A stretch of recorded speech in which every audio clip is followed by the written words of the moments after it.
Yes, sir. Yes, sir. Yes, sir.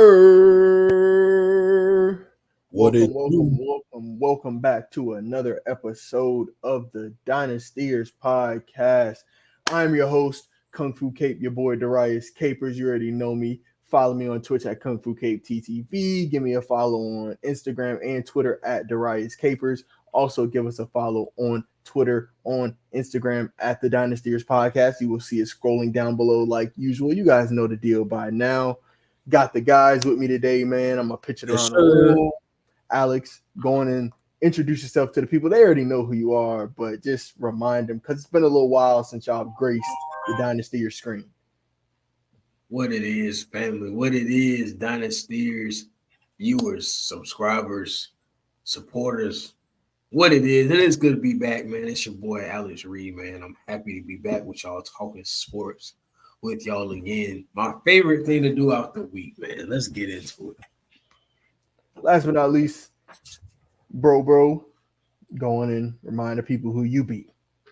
Ladies and gentlemen, what it do, what it do, what it do. It's your boy, Big Hennessy, Henry Capers. I'm so glad to be back with you today. Man, I've been gone for a while, but I'm back now. I'm on a track now. I'm going crazy off the top now. We are here trying to make it happen, talking about all the sports, all the craziness that's happening in the world. You could always find me at Long Live My Reign, all caps, on Instagram. You can always check us out with the Capers Cares Foundation on IG and in the Durham community doing what it do every single week. Yeah. Yes, and that's actually a perfect place to start is the craziness that happened. First and foremost, I didn't get to do this with you guys, so I just want to highlight we made it to 2024, man. Sure. We Yes, sir. are 9 days into another year. Got to salute, got to thank God for that. That is not a given. I want to say I'm grateful that my brothers have also made it to another year with me. So thank God for you guys. Love y'all. Just had to say that, get that out the way. But like Henry said, we need to talk. We got to. Craziness is going on in the world of sports. I don't even know where to start, man. We first off, let's start in the NFL because, man, a lot of coaches are on the side of the road looking for jobs now With their thumb out, with a thumb out trying to hitchhike back to the city. trying to Let's catch a just ride. let's just start there, man. Let's just start there. NFL news. Mike Vrabel, one of the names that we definitely did not expect to get quote unquote relieved of his duties or fired, lost his job today. He is one of many coaches. He, along with Ron Rivera of Alex's Washington Commanders, Arthur Smith of the Atlanta Falcons, looking for jobs. We like we already know, Brandon Staley earlier this year was fired. It's about 5 to 6 positions that will be opened. And so I want to start with Alex first because, again, like I said, your team let Ron Rivera go, man. There's speculation on a couple names that could be in place to take over the Washington Commanders head coaching position. What do you think about Ron Rivera's departure in Washington? I think it was late, actually. I think we were actually a year behind. I think we should have been got rid of Brady Ron. Now, as of candidates, might shock some people with this, but I really think we need to give Eric Bieniemy a chance. Because if you guys remember, he's an offensive mind. He's responsible for the Chiefs dynasty. Not responsible for it, but he's a very good part. Like it's like I think I had to change it around here. I had to change it. But I'd say I'd give him about a very strong 15%. That very, very strong 15% of what they were doing in Kansas City. So with that in mind, I think it's time to give him a head coaching position. I don't think it can get any worse than Ron Rivera. I think the guys in the locker room, they're used to Eric Bieniemy's voice. They respect him, and they know who knows football, and I think he knows football. He had Sam Howell leading the NFL in passing yards this past season for like the first half of the season. Sam Howell. Like 7 weeks. Relax. Okay, still, he had him looking quality. He was top 5 longer than half the season. So anyway, what I'm saying is, I think Eric Bieniemy should get a chance. Ron Rivera, I just kind of think he's kind of aged out of the league. I think he's more defensive, conservative football, and you can't be conservative with some of the gunslingers in the league today. You got to have somebody that's willing to get the ball down the field. And I don't, unless he changes up his style, kind of like what what's my man's name for Dallas, Mike McCarthy was supposed to do for the Packers. He's going to have to do something, a renaissance of that type of nature to really, get footing as a coach again. I think otherwise he's going to age out. But I really want Eric Bieniemy, man. I really do. I think he'll be a positive outlook for a lot of negativity that's already surrounding my team that I don't have to get into. But y'all know exactly what I'm talking about. I'm going to be honest with you, bro. 15% is not giving Eric Bieniemy justice, bro. We're seeing this season how a quality – well, I'm not even going to say quality because Eric Bieniemy, I would say in terms of OCs, is top 5 in the league at the very least. I would give him a solid 25% of that dynasty mattering. I mean, we're seeing what the Chiefs are looking like offensively without Eric Bieniemy. So, but even then, we're talking about the Chiefs dynasty as a whole. The Chiefs dynasty didn't start with Patrick Mahomes. I hope y'all understand that. Thanks. The Chiefs dynasty started from the very first moment that the 49ers traded us Alex Smith. That dynasty started then. There's a reason why Travis Kelce had 7 consistent years of 1,000-yard seasons. Pat was only throwing to him for what, 5 of those? 6 of those. Yeah. 6 of those? Okay, cool. Somebody threw to him the other one, right? I mean, we can make these faces, but I'm also seeing faces be made by 2 unsuccessful franchises. Like, I'm not seeing y'all's team make any leaps and bounds to do what we have done. We went and found a backup quarterback. We went and found a number 1 overall quarterback who got pushed to the background. What we did was we brought him into an organization where we brought in a head coach that was essentially exiled from his team that he also built before he got there. They got together, built a team, won the AFC West multiple times before we brought in Patrick Mahomes, who then carried the ball even further. That's what a dynasty is. What I'm seeing is I'm seeing a historic organization whose biggest dynasty of movement in the last 10 years was a name change. I'm also seeing an organization who, while we've had some head coaches, we have never really had any impact in postseason football. So I hear what y'all are saying, but as much as I love Eric Bieniemy, I'm also, we got to be mindful. I'm listening to a Jets fan and a Washington Redskins / football team / Commanders fan provide these criticisms about when the dynasty started for our team. The dynasty. Okay, well, I've let you go on long enough, bro. I'm going to stop you there. Before Patrick Mahomes, my Jets had more success than the Kansas City Chiefs. We're not going to talk about that. Back-to-back AFC Championship games happened, and then you guys had Alex Smith, made it to a divisional round game, lost. Mahomes came in, the dynasty started. We're not going to say this started with Alex Smith. It did not. It started with Patrick Mahomes. Let's continue. I didn't say, and what I did not say the dynasty started with Alex Smith. I said the dynasty started when we brought in a combination of Alex Smith, when we brought in Andy Reid, when they were able to. What was our okay? Well, what I would do is ask y'all this then. I'll ask y'all this, and then I'll let it go. What were we before we brought in Andy Reid? You guys are not a good team. We were y'all. We were y'all. The crazy thing, this crazy thing, Dynastyers family. The crazy thing, Dynastyers family. My New York Jets had Aaron Rodgers with 4 snaps, and we still went 7-10. 4 snaps. 4 snaps, and we still went 7-10 with 4 different quarterbacks playing 7-10. Aaron Rodgers played 4 snaps. Y'all went 7-10, but I guarantee you, had he played, y'all still would not have been on the cusp of making the playoffs. That team is a struggling team because your coaching is bad. Your coaching is bad. We're talking about my Jets, and Henry says he hates talking about the Jets in the Dynastyers podcast. We were on the cusp of the playoffs 3 weeks before the season ended. So I just want to throw that out there. bro. Nevertheless, In Henry, your division, every team was on the cusp of the playoffs. Like, exactly. That is my point. So your statement is null and void. But the question I want to ask you is, Henry, with the Washington Commanders needing a new head coach, nothing to do with my Jets because Robert Saleh's coming back next season.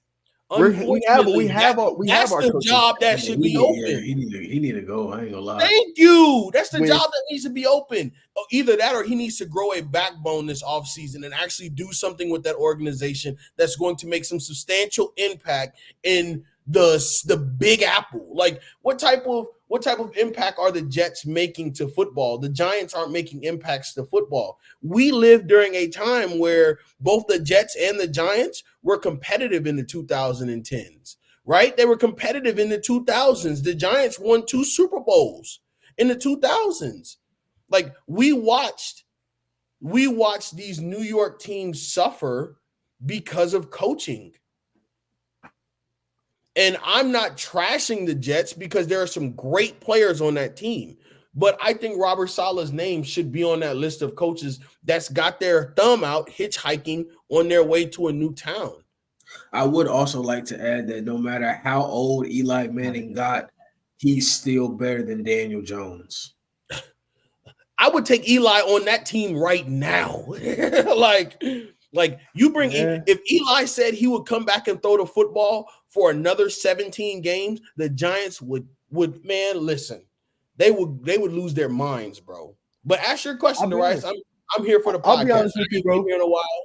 So I agree, bro. I'm not going to say you're wrong because I feel like the age, like Alex mentioned when we mentioned the Commanders and Ron Rivera, the age of defensive-minded head coaching, it's no more.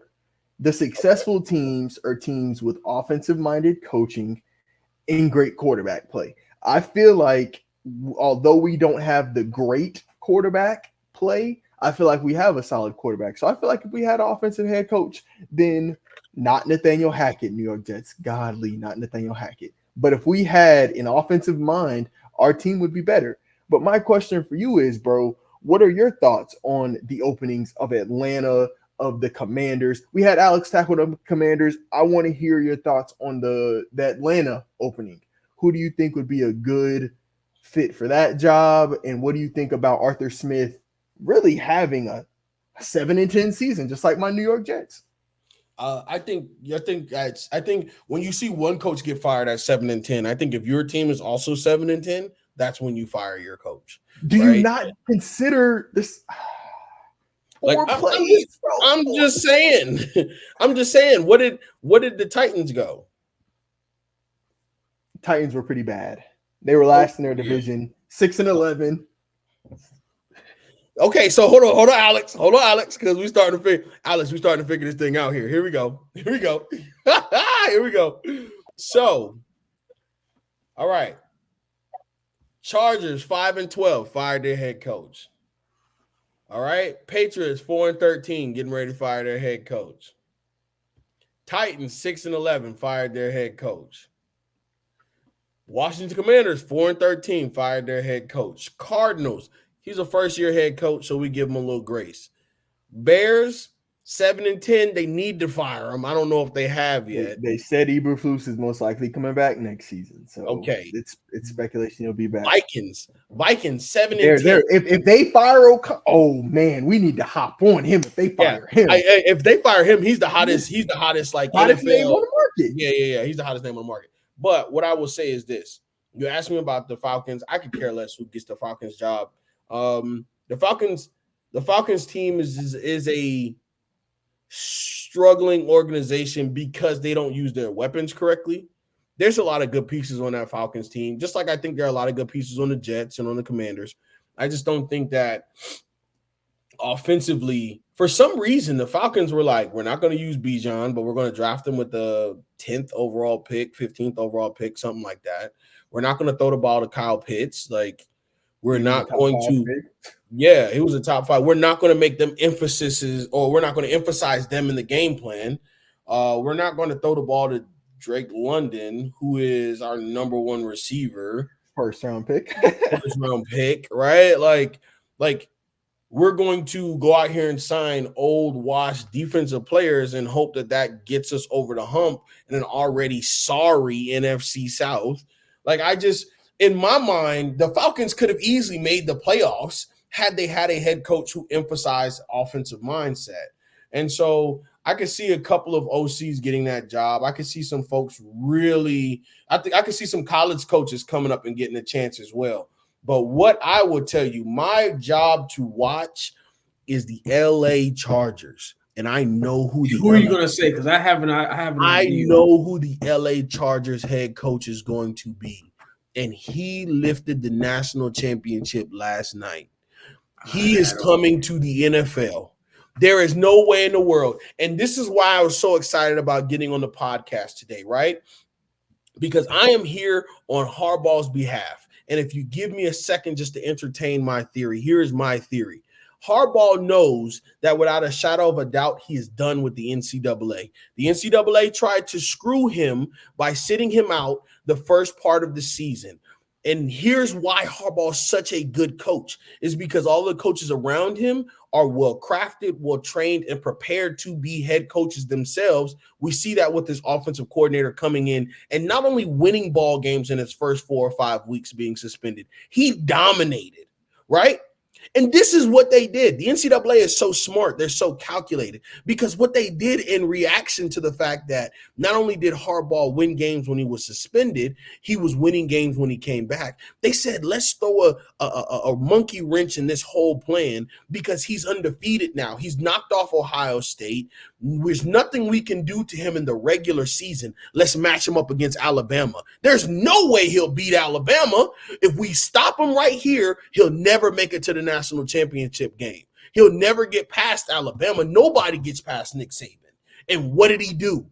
His team went and beat Alabama in significant fashion, a way that we hadn't seen Alabama get beat for a significant portion of the game in a long time.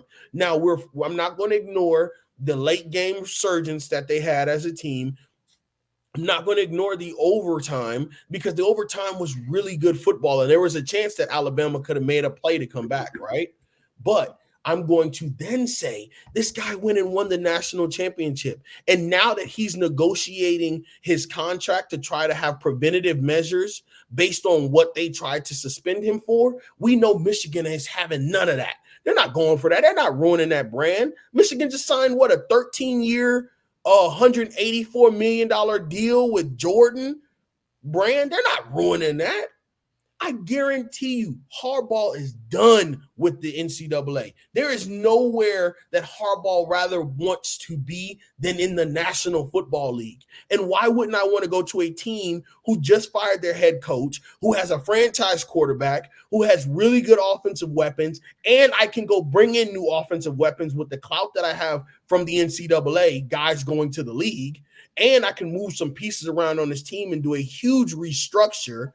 And when I get here, players from other teams may say, I'm looking for a new destination to go to. Why not make it LA with the guy who's a national champion and the guy who's also competed for Super Bowls in the league at one point in time before? It makes the most sense.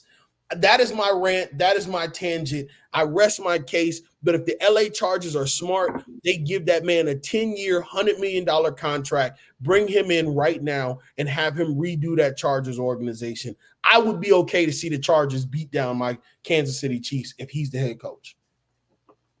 Okay. That actually semi-jumped the gun because that was the next question I had for everybody. I wanted to ask, what was the job that you liked the most as a head coach? And where could you see the perfect coach, team symmetrical fit? Mm-hmm. Henry said Harbaugh going to the Chargers. Alex, I want to ask you as well, the teams that have fired coaches already, what's a coach? I know you said EB and you guys, but is there another team that you like a little more that has a head coach opening than your Commanders? Okay, what's that team? Yeah, man. I wanted to see what y'all thought about Bill Belichick to the Carolina Panthers. I think, low-key, that's the perfect situation. I know we just talked about the defensive-minded coaches, but he's the exception. he is the exception to all that defensive mindset. He is, I think, the best name on the market. He has the most cachet. He has the most accolades. And Bryce Young, he has somebody that he can start fresh with. People like Henry are looking down at Bryce Young, not thinking that, obviously CJ Stroud did show out this year. So you have cachet behind that. But I think it's the perfect thing, man. Bryce Young, you draft a couple more players. You let Bill Belichick kind of hand pick and craft the defense of Carolina. I think you can make it interesting in a way where you might see, I'm not going to call him Cam Newton, but you could see 2015 excitement around Carolina football. You could in a couple years with Bill and kind of molding, Bryce Young. He has, and now he could mold him into an athletic game. What they call it? Game manager. That I can't get it out, but you know what I'm talking about. Right. And with that, I think Bryce Young has a great arm. He's athletic. He can get out in the pocket, and he can scramble. But I feel like Bill Belichick will help him be able to see different nuances that he wasn't able to see with Frank Wright. That nobody would have been able to see with Frank Wright. Kind of get Adam Thielen's old ass out of there. Miles Sanders might need to go somewhere else. Kind of change around the whole thing. But that's what I was thinking. I think Bill Belichick with Bryce Young is like a sleeper. That's my biggest fear, though. Bill Belichick goes somewhere to like the Carolina Panthers, just because what's his David Tepper? Terrible head coach. Terrible owner. Terrible. I mean, he's a wild card. You're gonna see Bill Belichick and Tepper fighting up top in the box, like up there fist fighting. Like, to know that an owner would take the time out of his busy day, take his drink from his owner's seat and throw it on the fans. I don't even know if that's a job I'd want to have. Like, that's something like that. I would say Tepper would have to essentially give Bill Belichick free reign. The only way that would work, Bill Belichick would have to would come in. I want to be the GM because they just fired their GM. I want to be the head coach. I want oversight on personnel. I want your hands completely off. Right. I don't know if Tepper would be willing to do that, Alex. He's a very mingly owner, but I do like that. I feel like if anybody can turn around the Charlotte Carolina Panthers, it is Bill Belichick. As far as Henry, I want to respond to your point as well, and we'll move on to the next topic, because I actually see Jim Harbaugh going somewhere else. I don't think the Chargers work for him simply because of their cap situation. Their cap situation is in the gutter. They would have to move maybe 3 of those pieces on defense, a Derwin James, maybe consider moving a Bosa because he's been hurt again this season. Khalil Mack has been a flop since he's came to the Chargers. He was a guy that had ties with their former head coach. So I don't know how that would work. I want to give you guys I'm sorry. Like, statistically, he hasn't been Khalil, but if I'm paying you to be Raiders Khalil Mack, I'm paying you to be Chicago Khalil Mack.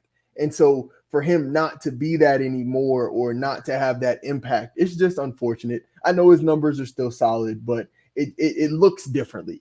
But he ended his season with 17 sacks, though.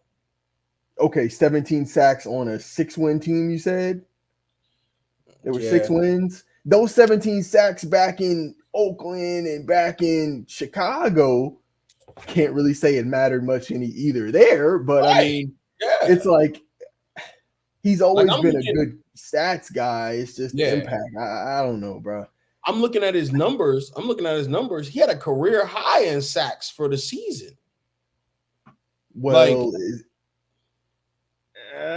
career high in sacks. So that means I stand on my point. Let's sell him while his value is as high as it'll get. What is his age now? 29, 30, 28? How old is he? 33. Jeez. This is probably as good as he'll be going forward. I want to get your guys' opinion on these 2 coach and team matchups, though. I was thinking, if we're talking about Harbaugh, I would like to see Harbaugh go to the Washington Commanders. The Washington Commanders have $64 million in cap space this offseason, have the number 2 pick in the draft, have a huge draft capital, have a solid defense, a good offense on paper. He can draft his quarterback. He can build that team in his image. They no longer have to deal with the Dan Snyder mess as much. So I feel like that could be a blank canvas for him. He can build that team into what he wants. Another coach team that I saw, it was honestly the guy you said, Alex, but it's not the Carolina Panthers. I like Bill Belichick going to a place like the Chargers. I would like to see also Bill Belichick maybe, because I believe the Cowboys are going to lose to the Green Bay Packers in a wild card, and he can replace Mike McCarthy in Dallas. I feel like Dallas is going to move on from Mike McCarthy if they don't make it to the conference championship. I don't see that happening. So I can see a Jim Harbaugh or a Bill Belichick going to Dallas. I would like to see a Jim Harbaugh with the Commanders. Let me just get your guys' thoughts on that quickly. Alex, what you think about you guys getting to Jim Harbaugh, letting him draft Caleb Williams number 2, rebuilding the whole team, letting him be the guy going forward? Now, if that's happening, I would be a fool to say that that's a bad idea. But first off, I don't think we're getting Caleb Williams. I think we're getting my man out of Drake May. I think that's who we're getting. But if we get Caleb Williams, then by all means, even with Drake May, I think Jim Harbaugh and Eric Bieniemy, we keep forgetting that name. Going to still have him as your OC. I think we got something scary with that, along with Scary Terry and Curtis Samuel. Like, come on, Brian Robinson. Like, that offense, your O-line is not bad. Jim Harbaugh loves to run the football. You could bring a rookie quarterback in. You could easily integrate him. You could still have a Sam Howell. You can still have, like, I'm telling you, bro, that works. He'd be the backup. Henry, quickly, I want to get your thoughts as well, bro. Jim Harbaugh to say a Commanders, Bill Belichick, Jim Harbaugh to the Cowboys. What you thinking? I pray to God Jim Harbaugh doesn't do anything that freaking stupid going to the Washington Commanders. And it's no disrespect to the Commanders, but what it is to say that Jim Harbaugh, while he is an old school coach in college, he went to Michigan with the understanding that Michigan fit this model. Michigan is a historic program. Michigan has some great deals. Michigan is also in an area that's great with rivalry, right? He loves competition. He loves the competitive nature. We see that in how hard he has fought to be able to find the best talent, be able to compete and win a national championship, right? And so I don't believe that the Commanders would be the destination that you would go to, like, because the Commanders don't check any of the boxes. It's not in a great city, right? Like, DC is cool. DC, but stay with me. It's not in a immaculate city. It's not in a Dallas or a Houston or a New York or, you know what I'm saying, an Atlanta. I can see him better. I can see him much rather taking the Atlanta job if he comes to the NFL than the Washington Commanders job, even with the second pick overall, right? I'm looking up right here to see what the Commanders have for cap space. They have the highest cap space in the entire NFL. Going into this offseason, yes, you can buy, like you said, you can buy guys. And so you could buy guys. Granted, I'm not taking anything away from that. That is the brightest spot that the Commanders have going for them. The number 2 overall pick and the $77 million they have in available cap. But you have to ask yourself, if I do bring in a Harbaugh, I give him the 2nd overall pick and $77 million to get players in here, will players want to come because it's Washington? That's going to be the challenge. The challenge is, if we take him to Carolina, will players want to come to Charlotte? You know what I'm saying? That's the question you've got to ask yourself. I don't care how much money you have. I don't care how many picks you have. I truly believe that Harbaugh is going to go to a place that's beautiful, sunny, somewhere that's going to be live and vivacious. Like, I cannot see him. I cannot see him going to the Commanders. If he goes, God bless you, Alex, because I know Alex is going to try to get us to go to as many games as we can if they snag him. But I don't know about that. That one right there, that's kind of hard for me to see. I would have to see ink on paper before I believe it. That makes sense. That makes sense. Staying in the NFL, though, we do have to go from the losers to the winners. And we have to start with Wild Card Weekend coming up on this weekend, Saturday and Sunday. And boy, oh boy, are these wild card storylines wild. There's no better description word for it than wild. We have the Pittsburgh Steelers. The standard is the standard, making the playoffs with three different quarterbacks playing. They're going to Buffalo to play the Buffalo Bills. We have the Kansas City Chiefs. The first year that they will most likely not host the AFC Championship game at Arrowhead. Tyreek Hill is coming back to Arrowhead to play in the wild card, but it's going to be 5 degrees at the time of kickoff and most likely snowing. We have the Houston Texans led by CJ Stroud, Rookie of the Year, there goes that versus the Cleveland Browns and Deshaun Watson, although not starting, returning to Houston since they've traded him. Is Deshaun is he even active to play? He's not going to be playing. His shoulder injury. Yeah, okay. It's going to be Joe, but he's going to be sitting on the sideline. It's just a. Oh yeah, I was about to say you better not play nobody but Joe. It's still an interesting storyline just to see him, you know. Yeah. And in the NFC, we have the Dallas Cowboys versus the Green Bay Packers in a wild card.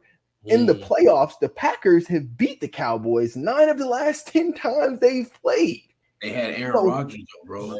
They had Aaron Rodgers, but Jordan Love is looking like a young Aaron Rodgers. I hate to say it. He looks like that guy over the last 2 months of the season. Yeah. We have Matthew Stafford returning to Detroit as the Lions are hosting the Los Angeles Rams in what looks like to be the best game of Wild Card Weekend. And last but not least, I'd be remiss if I don't give my Oklahoma Sooners a shout out. We got the Oklahoma matchup, shake and bake Baker Mayfield versus that boy Jalen Hurts playing in Tampa. Now, I'm going to start with Henry this time, Alex, since I started with you when we were referring to the Commanders. Henry, I want to ask you, what is the game that you're looking forward to the most from Wild Card Weekend? And please don't be simple and say the Chiefs and the Dolphins. Please don't be simple. Gosh, I'm always looking forward to a good Chiefs game, right? Anytime we get to be at home at Arrowhead, it's exciting. What I will say is this. Looking at the matchups, I am thoroughly impressed with the pure landscape of football right now. The pure landscape of postseason football is just brilliant, right? Got to shout out Joe Flacco because he has had a resurgence. He's the comeback player of the year. No question about it. I'm sorry, DeMar Hamlin. I didn't see a single tackle that you made this year. I usually don't talk about that boy. That was my first time saying his name on the podcast this year. He can't be comeback player of the year the way Joe Flacco has surged that team to such high heights. The Cleveland Browns are in the playoffs. We can't say anything about that. And then I also have to tip my hat to the amazing storyline that in the NFL, there are 32 football teams. There are only 3 head coaches. All 3 of those head coaches are in the playoffs right now. We cannot ignore that. That is something that we have to tip our hat to. Mike Tomlin, we are so proud of you. Coach Todd Bowles, we're so proud of you. And also the head coach for the Houston Texans. What's brother's name? The head coach for the Texans. Got to show him love too. And he's a first-year head coach, so got to show him love. I'm certain we'll get the name in a second. The storyline I'm looking most to, right? I'm looking forward to the most, I guess. D'Amico Ryans, by the way. Sorry about that. I was drawing a blank too. No, you're fine. You're fine. The storyline I'm looking forward to the most, I think it's a 3-prong approach to the storyline, right? Because a lot of it has to do with what's going to happen in the NFC. I think the NFC is going to be the most interesting story this postseason. Do the Eagles stay the Eagles, or do we watch them bounce out? Because there is a good chance that the Buccaneers beat the Eagles this weekend.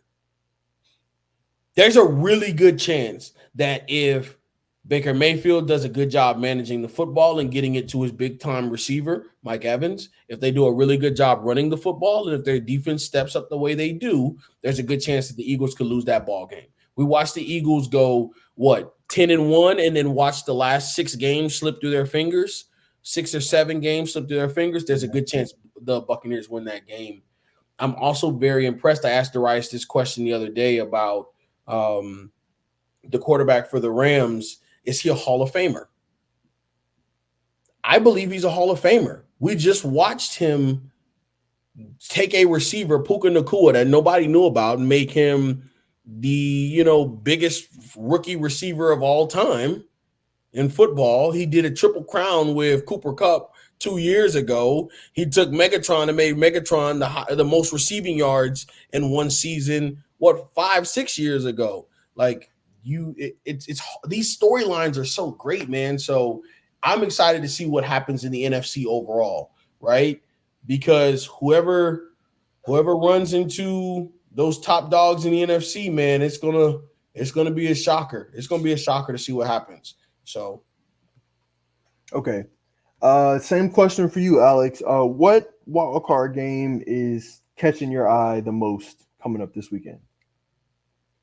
It's gonna sound real hypocritical of me, judging who my supposed rival is supposed to be, as a Commanders fan. But I'm really excited about the Cowboys and the Packers game, and I say that because I know a lot of people are expecting the Cowboys to fall off the cliff, but reality hasn't set in for me. And the only logical threat I see to the Cowboys in the NFC that is supposed to be, and I'm really hoping I'm jinxing them by saying this, their only threat is the San Francisco 49ers. I feel like the Eagles are going to implode in the playoffs.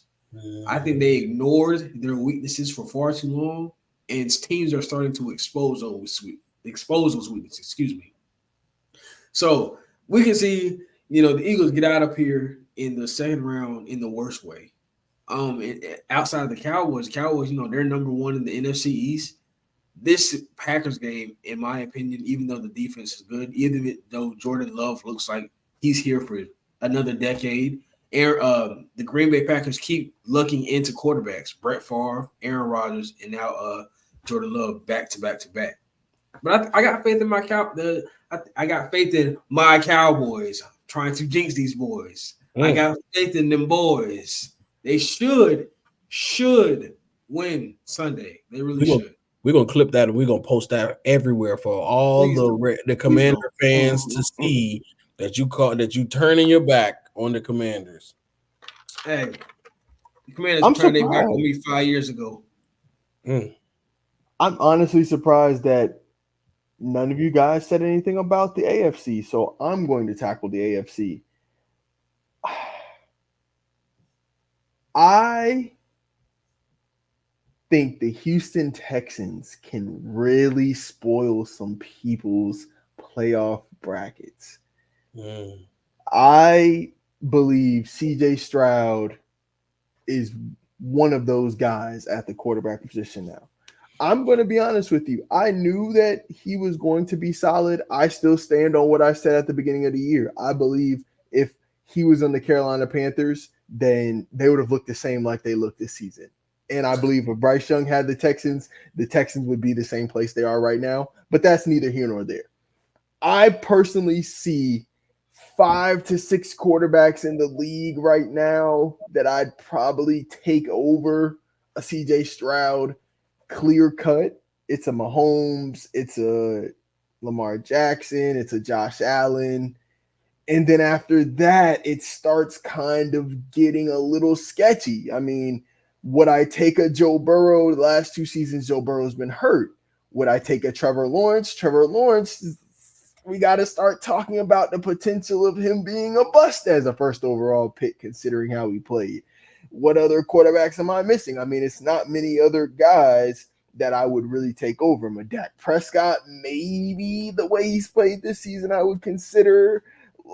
Jalen Hurts has fallen off a cliff this year. Like, CJ Stroud has put his name in that top 5, top 6 quarterback conversation.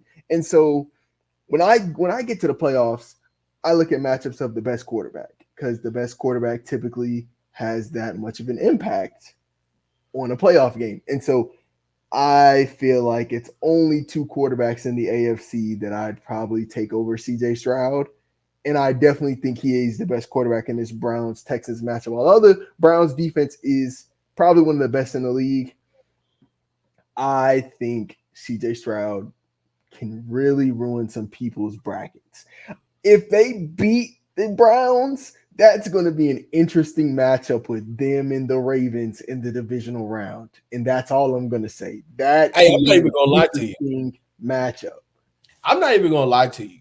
I'm okay with the take. The take doesn't bother me as much, right? Because like I think I'm more bothered that you're like there are 5 or 6 quarterbacks you're taking over CJ right now. Like if we look I only gave 3. I gave 3 names. I was saying 5 maybe of like a Joe Burrow. You know, you got to respect Joe Burrow. He's played in the Super Bowl. Jalen Hurts has also played in a Super Bowl. So those are the 2 other names I was thinking, but it's not even clear cut, honestly. I'm gonna say this. I saw a CJ Stroud stat. I'm not certain if y'all saw this. 3 quarterbacks in the last 50 years had led the NFL in passing yards and passing touchdowns, interceptions ratioed in a single season. In 1990, I think it was, let me see what that is. 1989, that was Joe Montana. 2007, that was Tom Brady. And in 2023, that was CJ Stroud. Wow. To be able to put that man's name in that Hall of Fame conversation in his first season, when they said the kid couldn't test, the kid couldn't read, the kid couldn't learn. I mean, if you ask me, he's a top 3 quarterback right now. I'm only looking at Pat, CJ Stroud, and Lamar. Them the 3 for me right now. I think then you have Josh Allen, who comes in at 4th. You got to put Josh up there. Josh comes in at 4th. I think Josh has made entirely too many mistakes for me this year. I watched Josh let that first game of the season, the Jets game, slip through his fingers, and he played like that the rest of the year. I haven't watched a single Cleveland game. I haven't watched a single Texans game, but I can guarantee you when the Cleveland offense is on the field, when the Texans offense is on the field, they're more exciting than the Buffalo Bills. Like, tell me if I'm wrong, y'all, but I agree. I think there's a world where we say that CJ Stroud had a better season and currently is a better player than Josh Allen. I agree because although Josh Allen led the league in total touchdowns, he's top 2, top 3 in interceptions and led the league overall in turnovers. So it's like for every good you do, you give us do one bad. So I mean, I get it, bro. I get it. Pivoting from the wild card to just playoff predictions, I want to get your guys' predictions. We're not going to go Super Bowl now. I feel like it's too many uncertainties, too much stuff that can happen. Alex, coming to you first, man. I want to get your NFC championship prediction and your AFC championship prediction. Who are the final 4 teams that you're liking in the playoffs? All right, so NFC, I'm going first. My final 4 teams, I think it goes without saying. I think it's going to be the Eagles. I think it's going to be the Cowboys.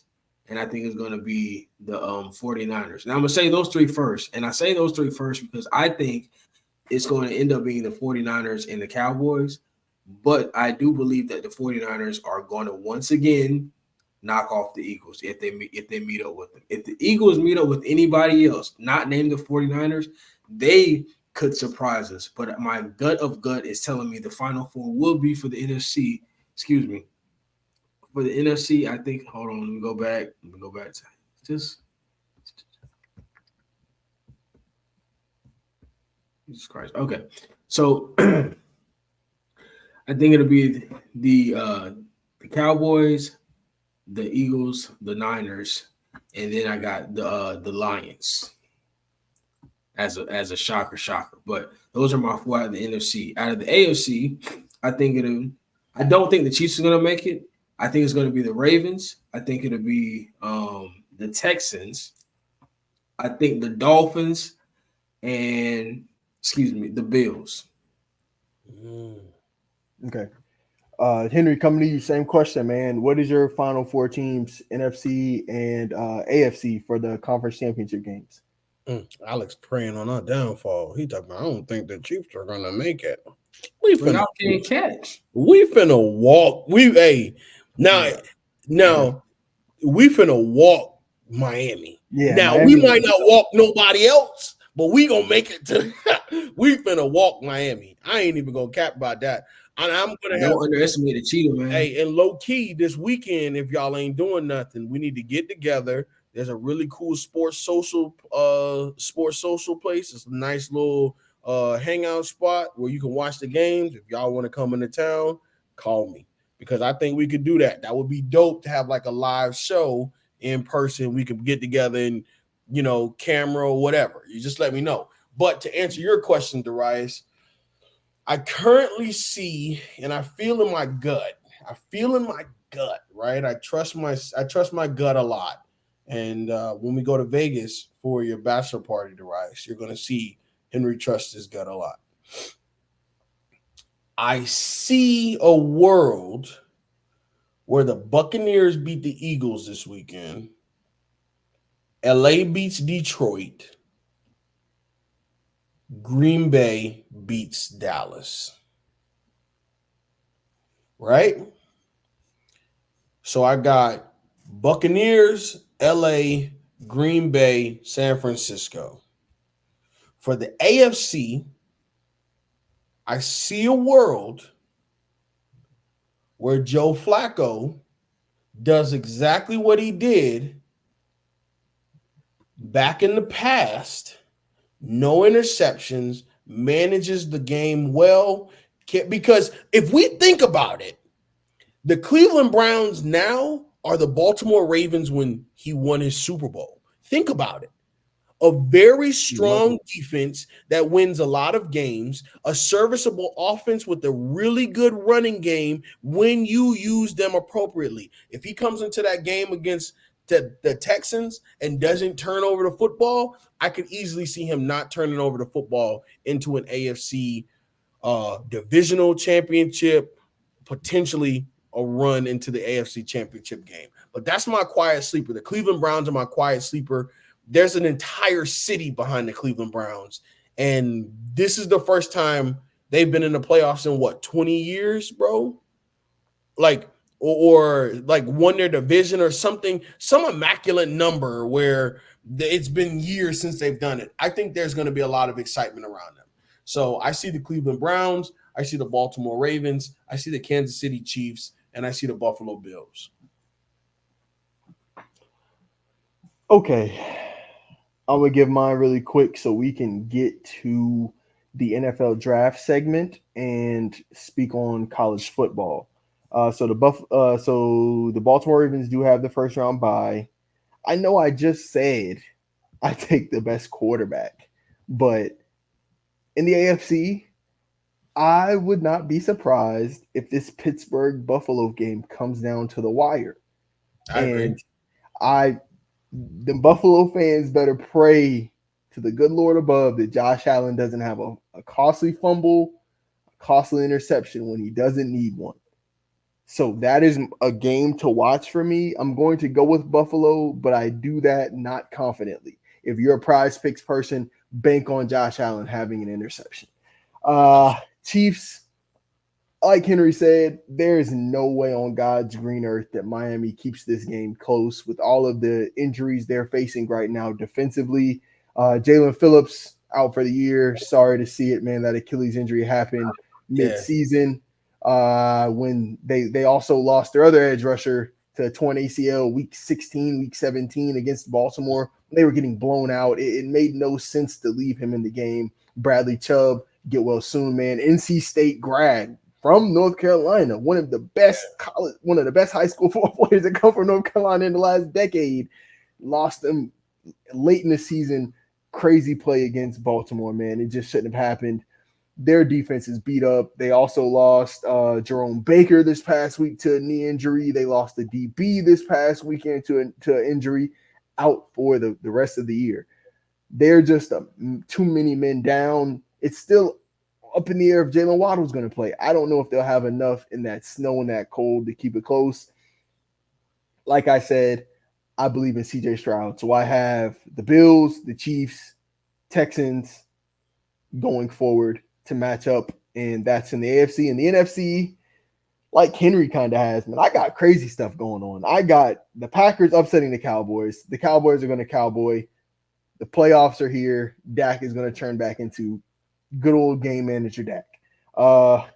Lions, Rams, best game of wild card weekend.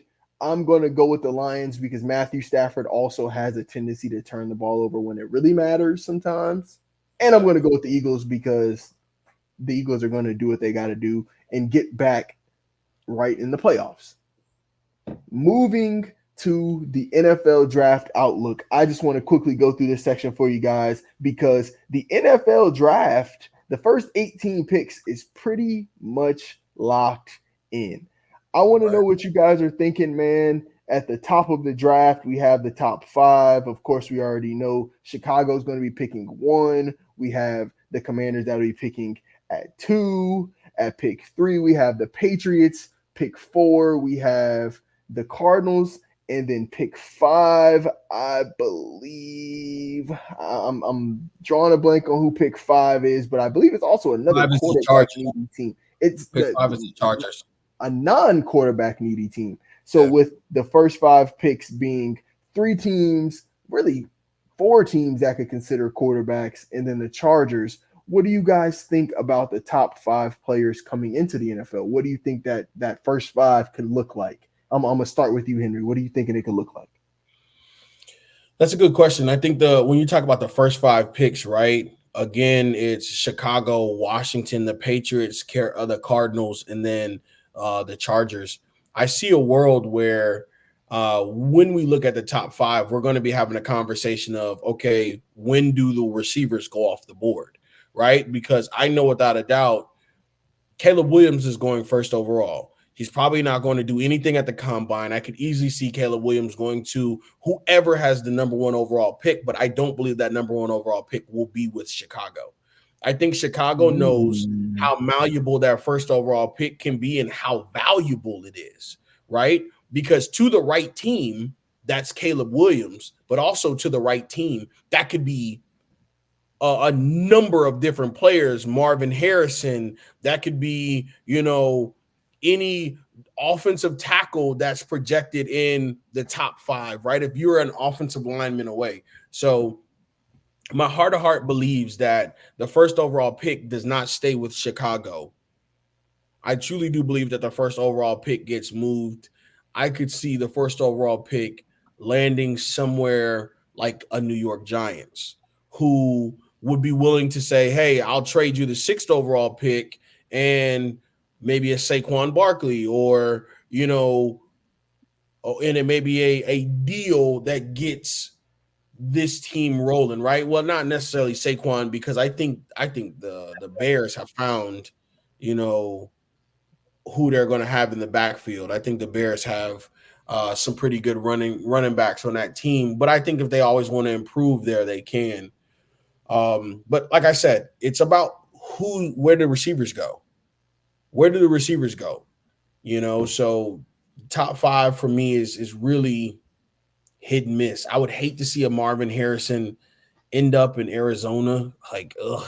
That's what it's looking like. I would hate to see that. I could see whoever gets that Patriots job, I could see them probably making a big swing, trying to move up to 1. I don't know, man. I don't know. This year's draft is going to be interesting. This year's draft is going to be really interesting. I could see a Minnesota moving up, right? I could see a Minnesota putting Marcus Davenport or Danielle Hunter up for grabs for the first overall pick, you know? So Alex, out of those top five teams, man, and I'll go back through them. Carolina, you said Commanders, you said Arizona, you said the Patriots, and you said the Chargers. What's your team to watch, man? And what's a college player that you think can seamlessly fit in one of those five teams? The team I'm watching is nationally the Commanders because I want to see if we're going to actually go by the book this year. There's been a lot of times, and I'm not going to go back through them with you guys because I don't feel like I deserve that heartbreak. Well, we have had something clear cut night and day and went with the entire other option and it blew up in our face. So I'm praying that we do not blow it up. And if we don't get the number one pick, I'm praying that we stay at 2, we do not trade down, and we just draft Drake May. He looks like the next surefire quarterback after Caleb Williams. You can even throw Jaden Daniels in there as a surefireness, but he's in that top 3, obviously. So I think that's the team for me. Me personally, that's the team I want to watch. So I'm going to be through with the team if they don't do it right this year. Now, what I'm looking forward to, they said Jaden McDaniels is going to the everything I said about Belichick coming to Carolina. He needs to stay there and work with Jaden Daniels. I know he'd be an old voice, but he is the old voice to have to a young guy. Jaden Daniels, he's electrifying, he's accurate, he's a guy that if he gets out of the pocket, so help you God. So I would love to see that for another a franchise that the Matt Jones experience did not work. We can all agree that, and I would like to see the Patriots have something good led by somebody that looks like all 3 of us. So that's that, and those are the top 2 for me in the draft. I agree. Jaden Daniels is a player that I've been a fan of for a while. I think he could really change an NFL organization, change a coach's life. Staying in college football, though, man, we have to salute Jim Harbaugh and the Michigan Wolverines. Congratulations, you guys got the college football playoff championship done. You guys have pretty much been the best team all year, dominating pretty much everyone you guys faced. With a mix of J.J. McCarthy, Blake Corum, that defense was tremendous all year. I'm going to give you guys the floor a few seconds. What were your thoughts on the championship game? And, man, what's next for the Michigan Wolverines? I'll start with you, Henry. My thoughts for the national championship game, it happened the way I thought it was. I'm glad to see that Harbaugh got the national championship. They got it done for the Michigan community, the Michigan organization. I'm looking at the other side of it, right? In my mind, Michael Penix didn't show me first round grade, but I never had him in the first round because of his injury health, his injury history, his health. Trey Fatanu, the offensive lineman, didn't show me what I thought he was going to show me either. And I know a lot of boards have him as like a top 3 offensive lineman, top 4 offensive lineman that could potentially be a first round graded guy. So I'm a little worried about that too. But I do believe that whoever gets Michael Penix is going to get the hardest working and most committed to his organization quarterback in Michael Penix. I'm really hoping that a guy like Michael Penix ends up in Seattle, because it would be an amazing story if Pete Carroll was like, yeah, man, I've been watching this dude all year and I want to bring him into Seattle, because that only is going to elevate the excitement for him. Not too certain about McCarthy, what he's going to do if he goes to the league. I don't see him coming out. But if he does, he's good, but he ain't that good. I mean, he's going to be a mid-round drafted quarterback, maybe late round. I really hope a kid like Corum comes out, because that's what people are going to be banking their stock on. That kid is good, man. Yeah, and that other running back, number 7, who snapped yesterday, Edwards. Oh my gosh, bro. Oh my goodness. He hadn't ran the ball like that all year, bro. Trust me, I know. Right. Man. Me, I know. So yeah, those are my thoughts. Alex, same question, man. What were your thoughts on the college football championship? If you were able to catch some of it, man, what'd you think? Honestly, it was a first of all, it was one sided as hell. Michigan kind of did what I'm not going to do it because Henry's going to give me a shot out, so I'm not going to do it. But Henry, excuse me, Michigan did them in the worst way. Major props to Washington. Michael Penix, like we said, I hope he has an illustrious career. He's a very promising guy.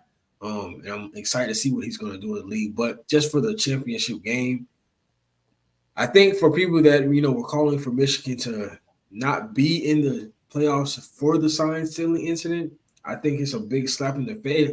Slap in the face of those people. They might be still. I've seen some comments on Instagram where people were still up in arms. Get over it. Michigan earned this thing fair and square, at least for the playoffs. Mm-hmm. At least for the playoffs, they earned it fair and square. Major props to Jim Harbaugh.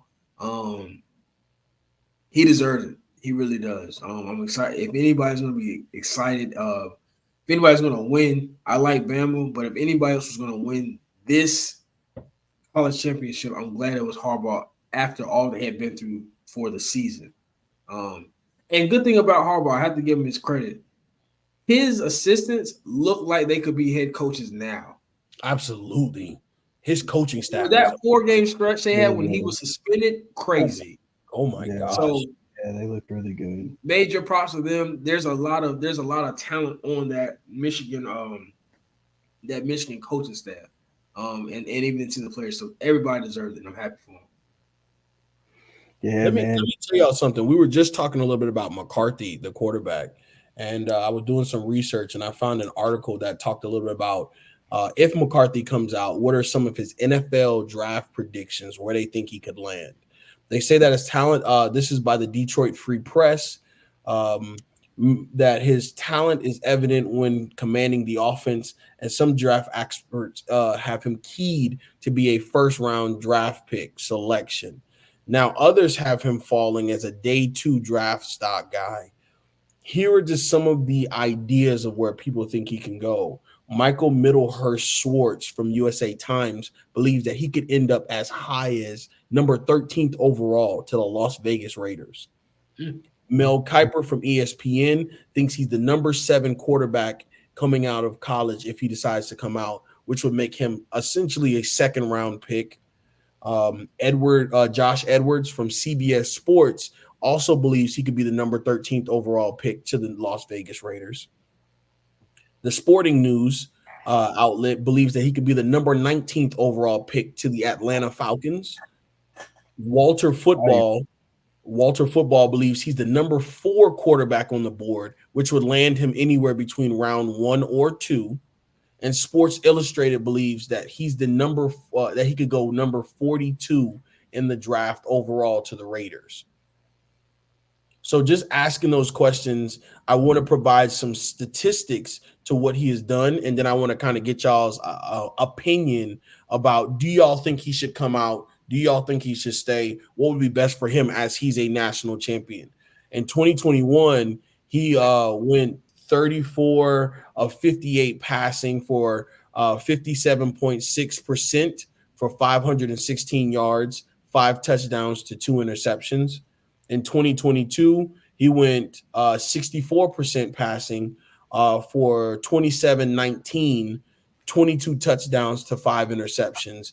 And this season, he went 73% completion for 2,851 passing yards, 22 touchdowns to 4 interceptions. So hearing those stats, do you think that he has a space in this draft this year, or does it make more sense for a guy like him to lead the charge going into next year for a possible Michigan repeat? Okay. Well, Alex, let me start with this one, bro, because I kind of have strong feelings about McCarthy as a prospect. So I think he's talented, but I have trouble looking at him as a first-round pick because I've always compared him throughout the season to Mac Jones. I've looked at him as Mac Jones. When Mac Jones was at Alabama, Mac Jones had by far the best team in college football. I mean, he was throwing to Devontae Smith, who was the Heisman Trophy winning receiver that caught for 2,000 receiver yards. I mean, he had Jalen Waddle, he had Henry Ruggs, he had running backs, he had a NFL offensive line, NFL defense. So I don't believe he's going to be a huge NFL quarterback prospect. However, I do think it's smart for him to go to the pros now, because if he goes back to Michigan, Michigan's going to lose 60 to 70% of that. Exactly. 60 to 70% of that talent, whether in the transfer portal or whether going to the NFL draft. And with Jim Harbaugh leaving, because we all believe Jim Harbaugh is leaving, whatever coach takes over that, even if it is an assistant, there will be a substantial drop-off. He will go from being considered first, second round this season to being a fourth, fifth round quarterback next season. So I do feel like he needs to go pro. However, his stats are pedestrian. His stats are mediocre. I look at a guy like Cameron Ward, coming out of Washington State, as a better NFL prospect than a J.J. McCarthy. However, I do feel like a J.J. McCarthy could fit in a situation like the Raiders or like you said, if a team like the Raiders signs Jim Harbaugh, I could see Jim Harbaugh waiting to the second round to take McCarthy, maximizing his draft capital and just letting him fall, because I don't think guys are going to run to the podium to take him. Atlanta would be interesting, but I would also wait till the second round, considering you already have two quarterbacks that you're paying on roster, two guys that are physically more gifted, more talented than him. Right. I just feel like he's just a second round, third round quarterback. That's his feeling. We can't ignore that this guy is only 6'3", 202 pounds. Darius, let's be frank, you're bigger than he is. Like you're taller and you have more build than this kid. This kid is like sticks and bones. Like, you are small dude. Yeah, he's a small guy. And so, granted, he's probably going to put on weight to get to the league, but like, how much weight is he going to put on? He's only 20. There's nothing wrong with being a good backup in the NFL. I could see him being a spot starter, really good backup, has a 10, 12-year career. He's just a solid backup. There's nothing wrong with that. Right. I think there are a lot of jobs, and I'm going to come over to you, Alex, with the follow-up. But I think there are a lot of jobs where if you're a quarterback in college and you're looking like you're trying to ask yourself the question, do I go out now? You have to also be realistic to say, if I go out, where do I land? Because do I want to land in Atlanta where there's a 3-quarterback battle and I get a chance to show what talent I have versus other guys? Absolutely. Do I want to land in Washington? I'm not that good to be when Washington can come and get me, or when Washington want to use a pick on me, right? Will I land in Seattle? Yeah, that means that I would have to be middle of the pack good. And am I the 4th or 5th best quarterback in college football? You might not be. JJ isn't, in my opinion. He isn't. Well, so, and before you go to Alex, bro, I want to say this.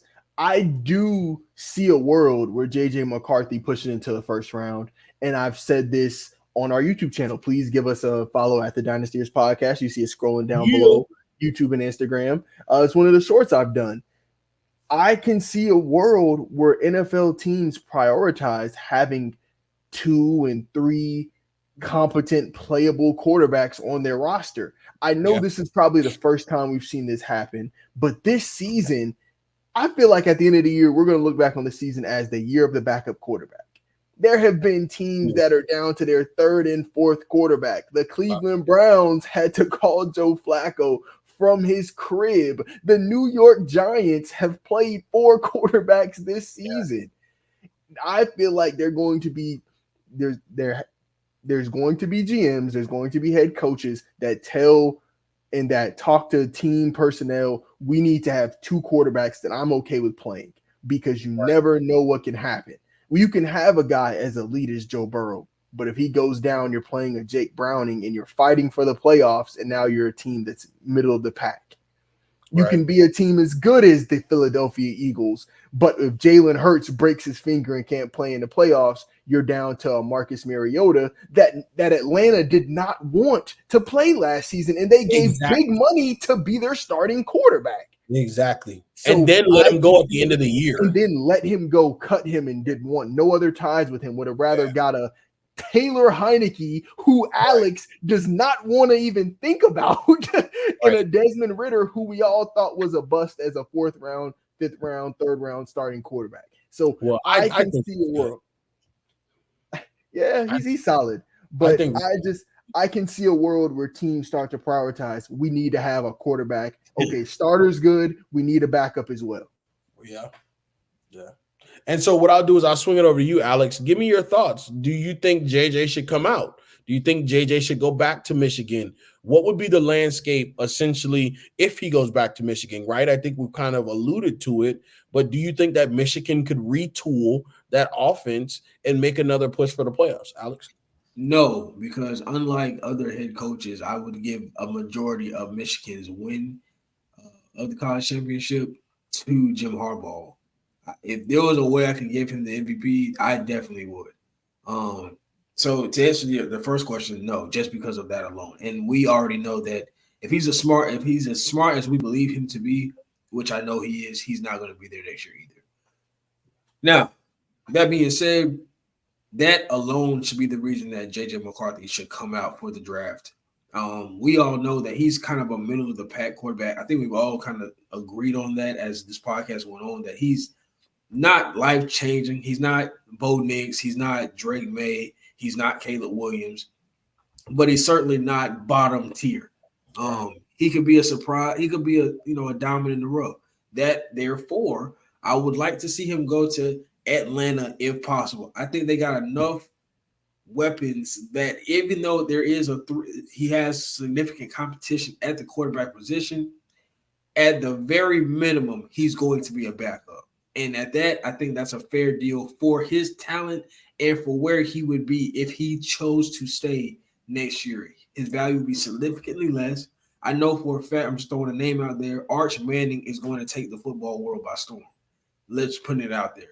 So that being said, just throwing that type of name out there and just, who his competition is, there's not going to be a lot of searching for JJ McCarthy to the top of the top. So I think he should come out now while he's ahead. I love Arch Manning, Alex. Unfortunately, Arch Manning might be sitting on the pine next year, bro. Yes, sir. Absolutely. Because starting quarterback for Texas is going back. Unless Arch Manning transfers, which I can see him doing. Well, the transfer window is closed now. Oh, it is. Wow. Yeah, the window closed. The window is closed, and let me verify just to be sure. But the transfer portal window, as far as I know, has closed. Man, I wonder if they'll give those teams that were in the college football playoff a little more grace, because I think Alabama had some guys that were looking to transfer. So I'm hoping they give them some grace, bro. Yeah. The official fall transfer portal window is December 4th, 2023 to January 2nd, 2024. Ah, man. Okay. Now, as far as we know, players can officially enter the portal midnight December 4th. Many will declare their intentions beforehand. If a coach is fired or leaves the program, the player can enter the portal immediately, right? That's not looking like they're not getting rid of him in Texas. Yeah. So looks like he'll be on the pine most likely next year, unless Ewers plays bad again, or I know he got hurt early this season. So I mean, It's possible, Alex, if he comes in and is great. You're not gonna bench him. But even then, like, if Ewers gets hurt, can we honestly say that we want Manning playing? Like, he's good, but I don't care what anybody says. Malik, I can't wait. I can't wait to see my boy at Duke. Boy, what? I can't wait to see my boy at Duke. Duke football about to be back up. I'm trying to tell you, Duke made me a football fan this year. Shout out to that boy Riley Leonard. I had a chance to meet him. I told y'all that he came to my job and he was hanging out with the kids, and he told me he was going to beat Clemson. I went to the Clemson game. He beat them. Man, I'm a fan of Duke football. And so now they got that boy. They got that boy. It's Dynastyers fan. For y'all that don't know, Malik Murphy's a 4-star quarterback that was at Texas last season, and he has since transferred to the Duke University to be their starting quarterback. That kid looks like a defensive lineman at quarterback. He's going to be the real deal in the ACC. Like Henry said, like Alex said, I am excited for Duke football. Is up. I'm excited for Duke football. I'm also excited for Notre Dame football. Like, I'm excited. It's gonna be football. Football is gonna be fun next year, bro. But what I would say is this, right? I appreciate both of y'all takes, and thanks y'all for entertaining me on that, right? Because I'm always really interested. We're looking at some really good quarterbacks making transitions, staying specific places. You know, Grayson McCall from Coastal Carolina, a very underrated, under the radar quarterback from Coastal, has announced that he was transferring. He's in the portal. Riley Leonard, quarterback from Duke, is in the portal. DJ Alugale is in the portal again after having left Clemson last year, going to Oregon State, right? And so we're talking about Dante Moore, a quarterback from UCLA, Drew Pine from Arizona State. We're talking about all of these different quarterbacks that are going different places, right? It's going to be imperative that we know what is going to happen in the landscape of football. And I think that there could be room for JJ to solidify himself as a first-round talented quarterback next year if Michigan comes back and goes 12-1, goes 13-1. Or there could be a chance, just like you said, Darius, just like you said, Alex, that if he does come out and if he lands in the right situation, he could easily be a bright spot on a team's roster who's got 3 quarterbacks fighting for the job, who's got a really good starter, and he's a backup because he's good but not good enough just yet, and there's an injury. He could be an injury away from a starting job. I just don't see generational talent. I just don't see NFL starting quarterback talent just yet. I've been wrong before. Take it from the guy who also said that he was highly disappointed the week after the draft that we went and got Patrick Mahomes. So I've been wrong before, right? But as a fan of the overall essence of football, I think that right now, with the time that we have with the transfer portal, now that the college football season has come to an end, I think that we're going to see a lot of things in the next couple of weeks. I'm excited to see some of the news. But I'll kick it back over to you, Darius, to continue the show. Thanks for letting me kind of like walk through that for a second. Oh, yeah, no problem at all. No problem at all. Last but not least, guys, Alex has been telling me he wants to give him the floor for this segment right here. And I know I've been telling you guys, we are going to bring you guys some NBA conversations, some NBA episodes, a lot more, especially like Henry said, with the college football season ending, with NFL going into the playoffs. The NFL season, it's crazy to think, will be over within the next month. So we will start ramping up the NBA talk a lot more. But Alex, the floor is yours. I know you said you had some big NBA stuff that you wanted to pitch to the people. So the floor is yours, my guy. All right. So what's up, family? I wanted to talk to y'all again about this, man. It's been a lot of young players that's been hooping this NBA season. I know we still got the GOAT. He's 39. Still doing what it do, but my Lakers aren't looking too good. But I want to talk about another team, specifically the Oklahoma City Thunder.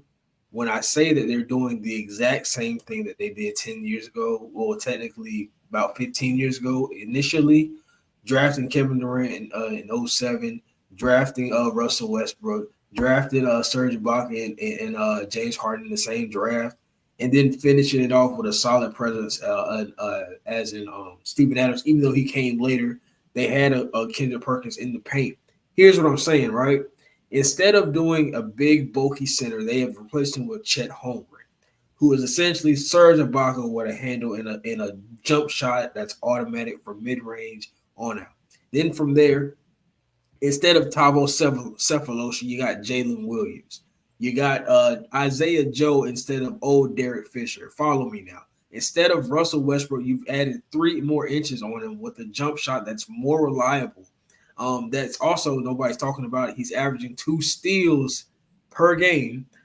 Instead of James Harden, you have Josh Giddey, who even though he's got some legal issues right now, he still has trade value. So I'm not going to talk that much on him. He has trade value that you're going to get rid of. So you're going to trade him like you did James Harden. And then with Kevin Durant, you well, Kevin Durant, there's not going to be another Kevin Durant. Basically, what I'm saying here is the Oklahoma City Thunder have copied the same blueprint and are in the exact same position, top of the West, just like the Young Thunder were. They are going to make a run in the playoffs this year. They're not going to be a play-in team. They're going to be a team that you have to get through if you're going to go get to the finals. So I want to get and I didn't want it to just be me, but I want to see what you guys think is the top 5 young players under 25. Long and hard. So take your time one because it's that's easy. Alex, you gotta stop, bro. What did you just say, Alex, bro? You gotta stop, bro. You gotta chill, bro. Because I let you live when you said. Wait, what you mean? I let Alex live when he was like he got an extra 3 inches on him. I was like, I let you Oh live. When nah, he said that. he was talking about in terms of height, bro. I know that. I know that, but Alex, I honestly wasn't even thinking about that, bro. Like I guess I was thinking basketball wise. I gotta watch my words around y'all, boy. Yeah, you got to. Because Alex said so freely, it just be in the flow. Go ahead, Alex. My fault. No, you're good, man. You're good. So your question was top 5 players under 25. That was your question. Okay, yeah. so I feel like we all can agree. Yeah, we all can agree that number 1 is Luka Doncic. We can just go and get that out the way, right? Yeah, we can all agree number 1 is Luka. Yeah. I would say under 25, number 2 is shaky for me because when I think of number 2, I think of Shea, I think of Ant-Man. I'm an Ant-Man fan, so I might lean Anthony Edwards, but I would say Anthony Edwards and Shea are 2 and 3. I would put Ja at 4, and I'd put Tyrese at 5. Tell me if I'm tripping. You're big tripping because right Tyrese now at 5, bro. I'm not taking Tyrese over Ant-Man. I'm not taking Tyrese over Shea, and I'm not taking Tyrese over Ja either, because Ja's shown to be able to lead his team to the playoffs. Ant-Man has shown to be able to lead his team to the playoffs. Shea is showing that he will be leading his team to the playoffs right now. I'm not too much of a believer in the Indiana Pacers. I'm going to be honest with you. They're the 6th seed right now. Yeah. Do we have an idea of what that injury Halliburton has is? It's a hamstring strain. Yes. Yeah, okay. It wasn't serious. It wasn't okay, serious. Cool. Right, because I saw that would have changed if it was like season ending. If it was like, okay, he's out for the year, I would have been like, okay, that would have changed how I saw it. Like, I hear your list, Rice, and I'm not mad at your list. Of course, Luka's number 1. Like, he's my go-to every time. When somebody asks me who's your favorite young player in basketball, it's got to be you. It's Luka, bro. Like, if you're a prize pick, if you sports bet on prize pick, Luka goes on all my tickets because he's going to get you points, rebounds, and assists. Him and Jokic, right? It's something about the way Tyrese Halliburton plays basketball that I'm like, if you get Halliburton another guy in Indiana, it could be dangerous. It could be the home of basketball again with like what Halliburton has. So he's, in my opinion, right now, the number 2 young guy. But I think that's with Anthony Edwards very close behind him because Anthony Edwards has had talent on that team for a while, and that team has still been middle of the pack underperforming, right? He's had Cat his entire career. Who is Halliburton? He's had. I agree. That's very true. That's a very true sentiment. They are the 1 seed. The Timberwolves are the 1 seed right this now. Year, but I do see what you're saying. He's played with them the entire part of his career. It's like, what do you have to show for it except what do you have to show for it? I get what you're saying. I agree. Right. I agree. That's valid. And so that's where I pull back on Edwards a little bit. Y'all know I'm usually not in a basketball conversation, but I take a lot of, this is where I look at little bro Alex. Alex didn't know a lot of football when we started this show, and he's leaned in. And so I'm leaning a lot into basketball this year. And so I'm all for the conversations, y'all. Anthony Edwards right now is number 3. I need Zion to put that fork down so he can stay at number 4, and I am. I want to say Paulo, but See, that was my six. That was my six, bro. Cade Cunningham is my 5. He's been That's hooping good. this season. That's solid. Cade Cunningham out in Detroit. I don't know if people have been watching the way he's been playing basketball because Detroit is so bad, but Cade is a cool 38-8 a game. He's good, bro. Cade is really good, bro. Yeah, he's smooth. He's smooth. I like it. A name I want to throw out there and just get your guys' opinion on, because it's funny that Henry said put the fork down for Zion. I left Zion off my list because I don't think he can put the fork down. But a name that I want to throw out there, and this is another guy that Henry might not have high because of who he's playing with, but I want to throw out Tyrese Maxey. What do you guys think about Tyrese Maxey as a 25 under guy? He's played really well this season, taking up that second option with Joel Embiid being that one. That's why I didn't mention him though, Henry, because like you said with Ant-Man, you're playing with the MVP. Like you don't have, you're the second option with a lot of these other young guys. Like you said, Hallie's the number one. Ant-Man's essentially the one. Luka is the everything. It's like, so what do you guys think about Maxey? What do you guys think about Maxey? I'm impressed with Maxey. I think Maxey is good. You know, I don't have an issue with Maxey also because Maxey is playing with who's going to win the MVP this year.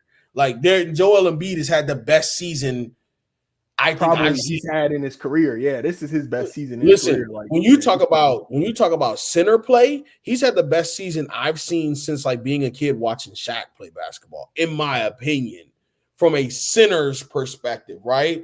And he's doing things that Shaq wasn't doing, assisting the basketball, bringing the ball up the floor, you know, making legitimate passes at the top of the key on the wings as well, looking as if he can also distribute the basketball, right? And so I am impressed with Maxey, but Maxey doesn't make my top 5 just because the shadow in Philly is just too big. And that's a 7-1 shadow. It's a very large shadow, and I can't see you right now. Like if there's a game where, or if there's a stretch where, okay, Embiid goes down for 10 games, Maxey takes that team 6-4 over those 10 that he's down, and Maxey's at 25, 10 and 10 a game. Well then, hey, welcome to the top 5, big dog, because now you're in it. I know what you can do if you have to carry a team. But right now, I just can't see that just yet. Alex, same thing for you, bro, because I know we've had conversations about Maxey like off air, and and you know how I feel about Maxey, but I just want to get your opinion too, bro. Yeah, see, until he went down with injury, I had LaMelo Ball as in my top 5 as under the 25. So that being said, what was your 5, bro? What was your 5? My 5 in no order was Luka Doncic, Wembanyama, because he's 19, 10, and 3 blocks as a rookie. Shai Gilgeous-Alexander, Ant-Man. Is that 4 or 5 right there? That's 4. Okay. Ant-Man. And then the 5 gets a little tricky at that point. That's my solid 4. But at the 5, I could either go – I kind of want to put Tyler Hero in there. I'm not even gonna lie. No, but Henry, you make that face. I was going to ask about him, and I was also going to ask about Chet Holmgren since you mentioned Wembanyama. I'm like, okay, so if you're putting Wemby there, we got to consider Chet. So I was going to ask about Hero and Chet next. But okay, all right. So why do you have Tyler Hero over Hallie over? Like, I'm curious, bro. Why? Because I'm the reason I say that is, and the Pacers do look legit, and he is leading the league in assists. I do know that. It's either him or Trae Young, but I'm aware of that as well. With Hallie, I don't really have a solid answer for you. I really don't. It's either pick your poison, because Hallie can give you 20 and 15 with 0 assists. But then Tyler Hero can also drop 35 on you, and you don't even know where it came from. I've seen Tyler Hero have a couple 30-point games and 10 assists. He won't do it as commonly as Tyrese Halliburton, but don't be mistaken. Just because Miami made it without him last year, that's not a knock on him. that's just more on Eric Spoelstra. Tyler Hero's a real bucket, bro. He's somebody that you got a game plan for. He's somebody that he's low key more dangerous. He's the most offensively dangerous person on the court with Miami at all times. But even their third option, though, bro. He's their third option. But here's what I'm saying. Here's what I'm saying. He's not the first option, but there's nothing he can't do. There is nothing he can't do on the floor offensively. He can make plays, he can make plays, and he can get buckets. What else do you need? There's nothing he can't do, but that team has proven that they can supplement what he can do without him. Like all of the teams that we've named, Anthony Edwards, Luka, Hallie, LaMelo. I throw LaMelo up there, like you said, Pacheco. Like, Zion. None of those teams have the record they have if those guys don't play on that team. We've literally seen Euro not play, and they still, I don't know. So that's why he falls in like that. He doesn't fall in that top 5, because when I think of top 5 talent, if you're not on my team, all hell is breaking loose. You know, and I don't know. Tyler Hero, he's good, but he's the 4th option to me on that team. 4th option? Who's the 3rd? I'm looking at guy maybe like Duncan Robinson, somebody who you know is a spot-up shooter. Like think of he would be the 3rd, but he legitimately be the 3rd. I see what you're saying, but he's legitimately the 3rd because Jimmy and Bam are the All NBA guys on that team, and it's like when you're the 3rd, and see that's why because Alex, again, I've seen what Tyler's doing this season, and Tyler's most improved conversation needs to be had because he's playing well this season. But again, I feel like he falls in the same instance as Maxey. You have 2 guys that are like so elite that it's like you're getting the 3rd defender. Some people's 3rd defender is a below average defender. So like Henry said, if Ant-Man don't play, I don't know. If Hallie, we're going to see what we saw what the Grizzlies looked like without Ja. We're about to see what they look like again without Ja. Shout out to Ja, speedy recovery with that torn labrum out for the season. They're going to be picking in the lottery. Now, I'm tweaking. Ja is definitely my top. You 5. Forgot about Ja. That's why I'm like, bro, it's some guys. Sorry. Honestly, and Alex, you might look at me like I'm crazy when I say this, but you can argue Darius Garland over Tyler Hero. If we're being honest, in terms of under Darius Garland is a bucket. I mean, he's Darius Garland is 21, 22, and 9.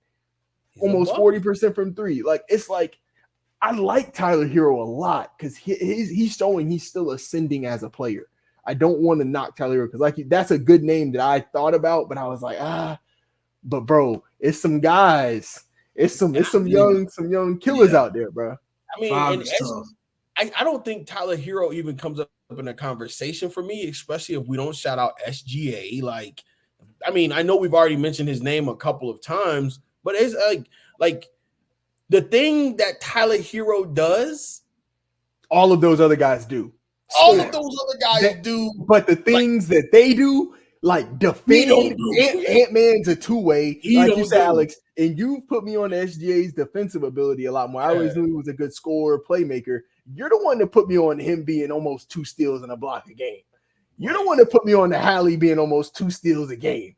Tyler Hero ain't getting no 2 steals a game. No 2 steals. Yeah, so you're right. It's just, but I respect Tyler Hero though as a player. I was low on him when they made it to the finals the last time they did.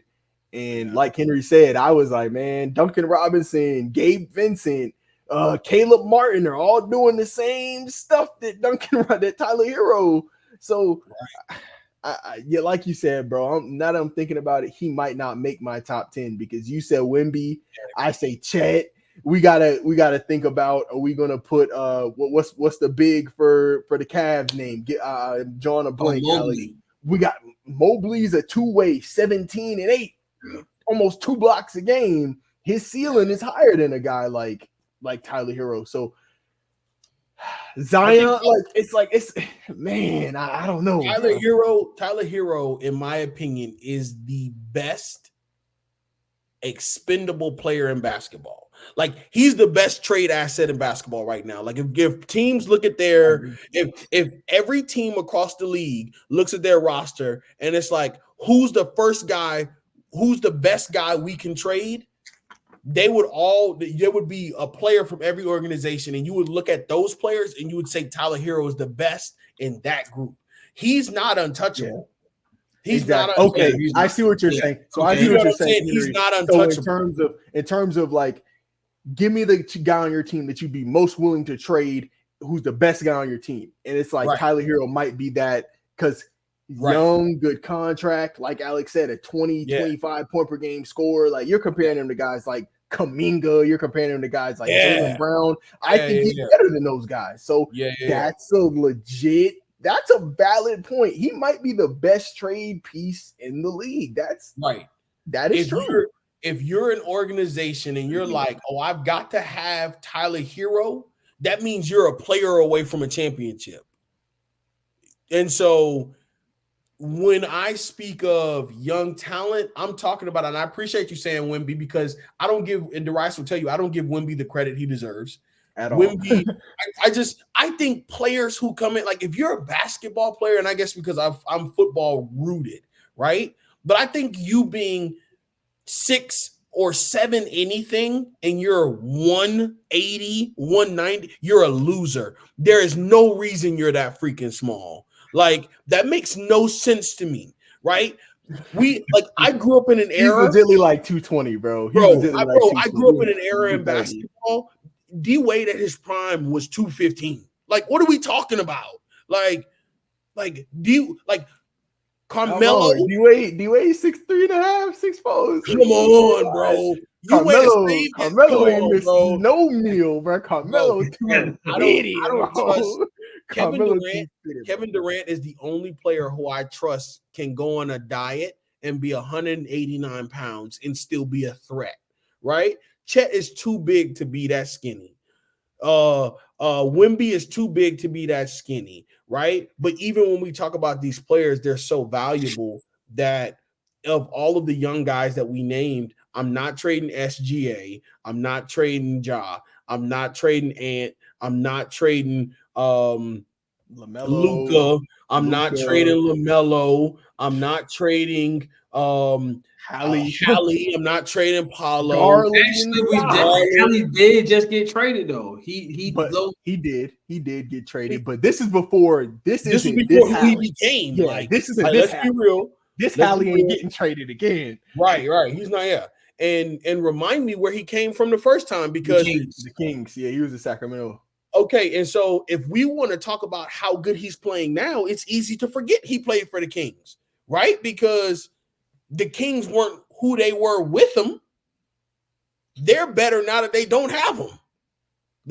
He's better now that he doesn't play for the Kings. And so let's not ignore SGA was a Clipper before he was in, OKC. But SGA wasn't who he was. Shy Gil Alexander. Now he like, oh, that's that boy. Now that's that boy. Hey, Am I right? No. He was a Clipper. Right? You did not know how to pronounce that last name. Exactly. Am I right? You know what I'm saying? Okay. All right. Let's call him SGA. Hey, matter of fact, here we go. Let's go ahead and just get this piece of. We're just gonna stick this on your jersey so that just write your number. We'll call you by your number because we don't know how to say your name. But right now we know his name, Shai Gilgeous-Alexander. You better put some respect dog. on it You know what I'm saying? Yeah, that's real. Yeah. When we talk about all these young players, none of these guys are pawns on the chessboard. The only pawn on the chessboard that we've elevated so far, in my true opinion, is that boy from Miami. And so for that reason, he can't be in my top 10. For that reason, he struggles to get in my top 15 because I don't care how fat Zion gets. Zion ain't going nowhere. He almost did get traded this summer, though. Man, they're not. Listen, they will tell you whatever they want you to believe, Alex, but there's not enough assets that a team is willing to take for Zion in a trade right now. Nobody's willing to do that with the NBA being as wide open as it is. If there were some clear-cut favorites for this championship this year, I could see That's a But let's valid talk about point, it. bro. Denver doesn't That's even a valid look. point. Denver doesn't even look like the same Denver from last year. They're winning games, but Jokic looks That's like just he's because Jokic is just great. I mean, they yeah. don't look Jokic, as Jokic deep looked as like they he did last year. yeah. Jokic looks like he took his foot off the gas a bit. He's now middling out at like 22-9-9. His last couple of games, and I know because I've been putting my money on him, and he's been letting me down. He ain't really been putting the ball in the basket the way I want him to. Murray hasn't really been giving me what Murray gave me in the postseason last year, you know?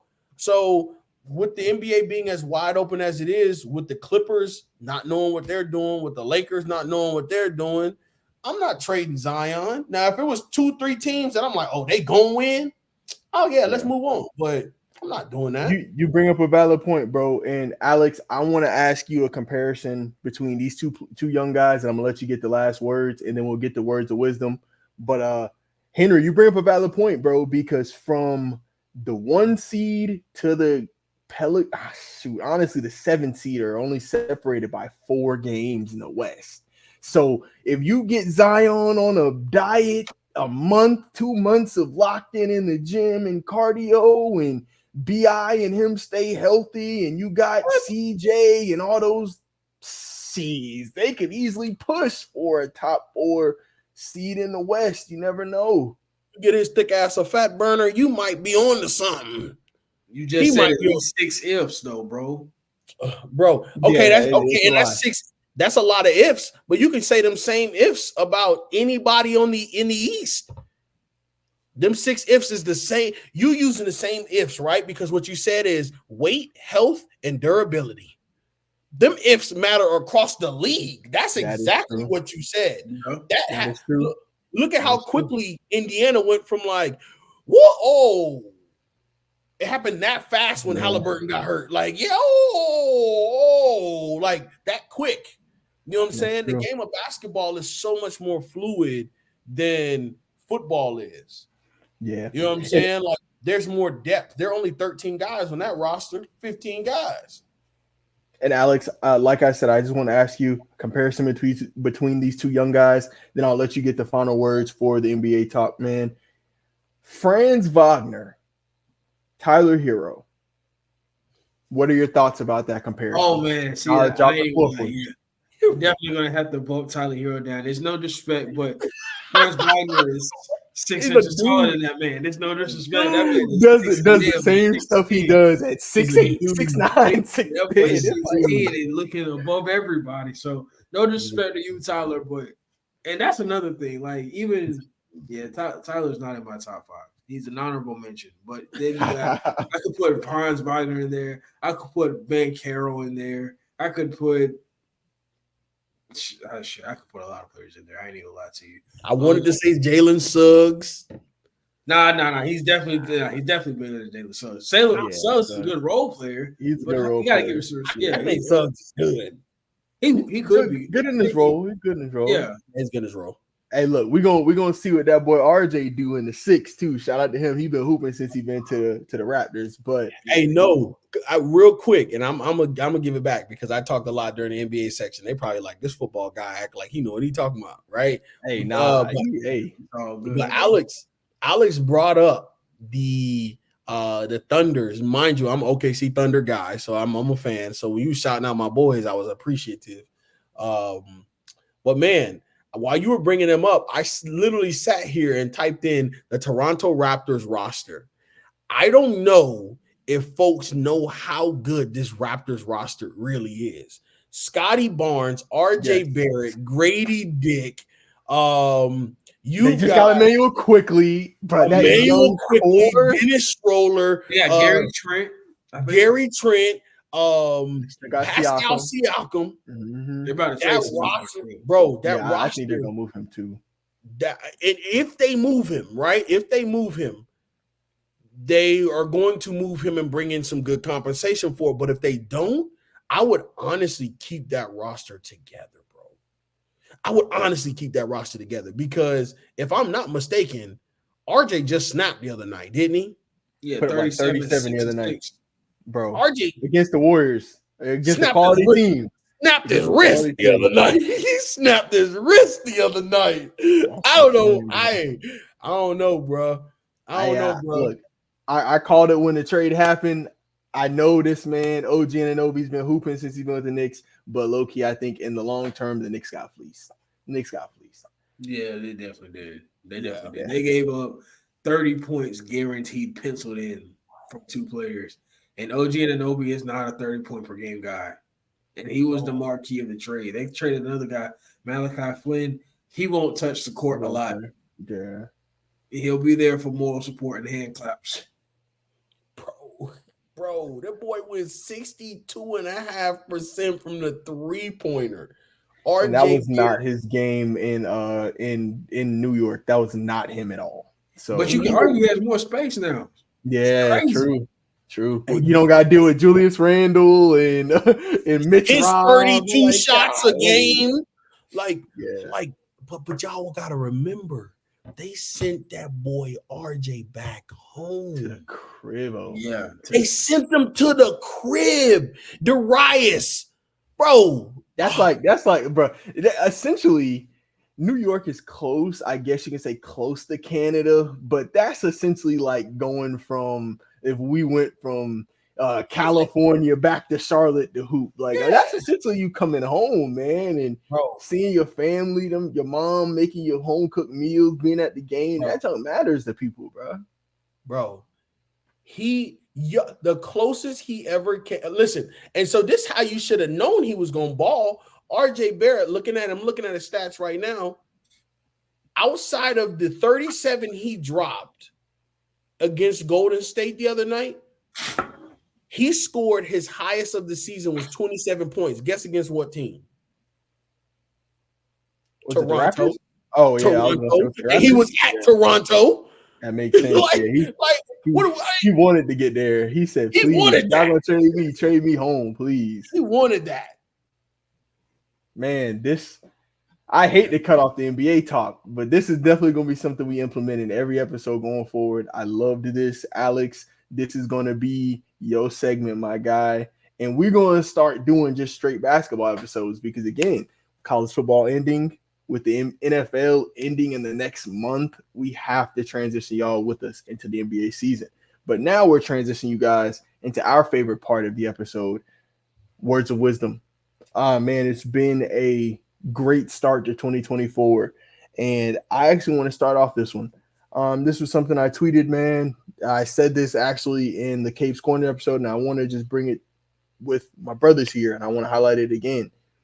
If you want changes, man, if you want to change your outcome, you got to change your process. You can't keep running into that wall and expecting that wall to give. You're going to have to open up that door next to the wall. You know, sometimes if you want different results, every time if you want different results, you're going to have to change up your plan. And so I challenge you guys. I challenge my brothers on the cast. I challenge those of you that might have missed the Cape's Corner episode and are catching this episode. Change your plan, man. You didn't have to change it on January 1st, 2024, but you can change it January 10th, 2024. You can change it February 1st, 2024. It's never too late to change your plan to get a different result. And so I just want to salute that. And I'm going to pass it over to you, Alex. Words of wisdom, man. That was great, man. I gotta give you your flowers on that one. That hit my soul, man. I ain't even gonna lie to you. With the recent anniversary, and I know we don't talk about a lot of politics up here, if any, honestly. But with the recent anniversary of the January 6th riots, this past weekend, I wanted the message to again be that we have to find a way to resolve our differences without violence. There is way too much violence going on in the world, and I'm talking to my people as well. Black on black violence is definitely something that's really the biggest reason why we, in my opinion, why we hold each other back. The crabs in the barrel thing has to stop between brothers and sisters. It really does. Like we really are our worst enemy, and if we come together and we just. It ain't even gotta be nothing extreme. If you see a random brother, just be like, man, what's going on? How your day going? You never know what it's doing for his life, man. You never know how he's gonna take that and go to the next milestone in life. Or it's the same thing with a woman. Like you just never know what people are going through. And I just want to urge everybody to, instead of trying to judge somebody of where they are right now, like the great Shannon Sharp said, don't judge somebody of where they're at right now, but try to find out the story of where they come from, because you never know how traumatizing or may not the story may be. So I want everybody to take with my words, give everybody a grain of salt. Don't be too hasty. Negative emotions, we're all going to have them, but try your best to resolve those negative emotions with something positive. Don't try to go to bed angry, no matter what it is at the end of the night. Try to end the night with a smile, because you never know if that's your last night. Just live every night you can to the fullest and love people, man. And just try to all be friends here. That's all I got for you guys. Hey, I love that, bro. I appreciate what you said. Last but not least, Henry, I'm gonna let you. Floor is yours, bro, and take us home. Oh man, it's dope, man. Thank you so much for another great episode, guys. Always a pleasure to be hanging out with y'all to give this time. One of the things I think a lot about, right? I think a lot about my family and my friends, and I was fortunate enough to spend New Year's in Colorado with some amazing people that I love dearly, some of my closest friends, my line brothers. And we were able to do something that I think was truly powerful for me going into 2024. We sat around a fire pit. We all, made s'mores and roasted hot dogs and all kind of crazy fun stuff. But none was more special than our ability to take an index card and write down the things that we wanted to leave in 2023 and elevate to God the things we wanted to see grow in our 2024 year. And so I tell a lot of people, one of the things that I said I wanted to leave in 23 was my sadness and my unhappiness and my fear of failure and not being successful. And so I tell any person, if you have those feelings, if you have those sentiments, you aren't alone. Understand that there is greater for you. Find your network, find your community, find the people that love you, lean into them, lean on them, because they will keep you up if they genuinely love you. Understand that you're not alone in this fight and that your best days are yet to come. I want you to put one foot in front of the other. I want you to dig deep. I want you to fortify yourself mentally, physically, spiritually, emotionally. I want you to dig deep, because the test is not easy, but it is passable if you put forth your very, very best effort, okay? I want to send you so much love, so much peace, so much happiness in 2024. Know that it's a year. We've got days to work through it, and every day that we get to fight forward is an opportunity that God has given us, all right? Sending you love, sending you peace, sending you happiness from your boy, Big Hen Dog. Have a great night, y'all. Oh, man, I really want to say thank you guys for taking the time out of your busy schedules to come and have this conversation, man. Come and talk sports. It's been truly a blessing, a great episode. Thank you guys. And, man, if there's nothing else from you guys on the cast, man, it's your boy Darius with the brothers Henry Capers, Alex Reed. Another successful episode of the Dynastyers podcast, man. And until next time, we out. Peace. Peace. Y'all take it easy, man. What's good, party people? It's your boy, Kung Fu Kate, a quarter of the Dynastyers podcast. If you made it to this part of the video, you're the real MVP. You're the champion. But to make sure you keep repeating as champion, you gotta give us a sub. give us a sub on the YouTube channel at the Dynastyers Podcast. Give us a follow on Instagram at the Dynastyers Podcast. We post a lot of important information. A lot of key dates are coming up soon. Dates that you don't want to miss. So go ahead and sub and follow so you can stay abreast of what we got going on. You don't want to miss it.